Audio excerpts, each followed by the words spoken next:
We do it every year. We make a list of the things we will do or won't do for the coming new year, and we have every intention of staying on course and following through. We start off strong, and by the end of the first week of the year, we're feeling pretty confident about our resolution to work out 5 days a week, or learn a new language, or get totally and completely organized. But then around weeks 3 and 4, something begins to happen. We start hearing this little voice inside of our head that says things like, I mean, really? 5 days a week? Do we have to?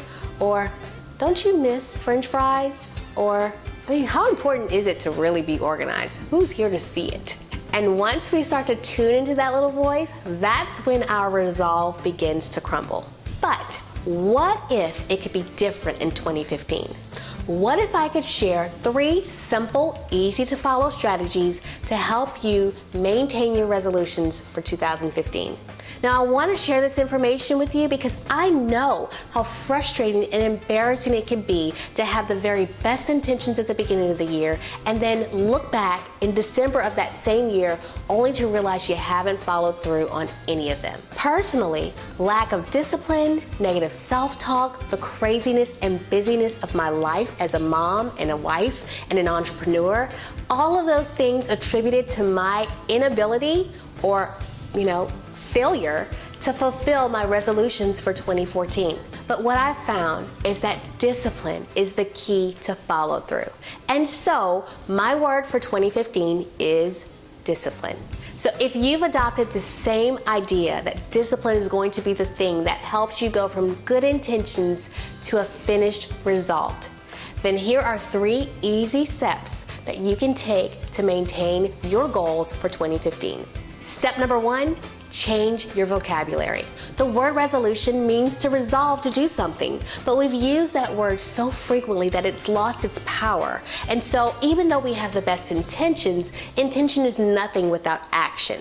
So my tip to you and to me is to change from making resolutions for 2015 to making commitments for 2015. When we say the word commitment, we're attaching an action to it, and we're tying our honor and our integrity to that word. Step number 2, now that you know you're making commitments, be very careful what you're committing to do. And the example I used earlier of working out 5 days a week or totally rehauling your organizational system like overnight, those might not be realistic goals. We may need to start with something that's a little bit smaller so that we can actually see achievement and success along the way. So my tip for you and for me is to choose 1 to 3 things that we're going to commit to do in 2015. Once you've identified these 1 to 3 commitments, write them down and tape them up somewhere you'll see them every day. Step number 3, be specific on what success will look and feel like. So often we're so focused on the goal that we want to achieve and what it's going to take to get there that we don't think about what it's going to feel like on the other side. And if you've ever worked toward a big goal in your life, you know that it takes commitment, hard work, discipline, and it's painful at times. So you need to know what is the payoff at the end. These action steps are deceptively simple.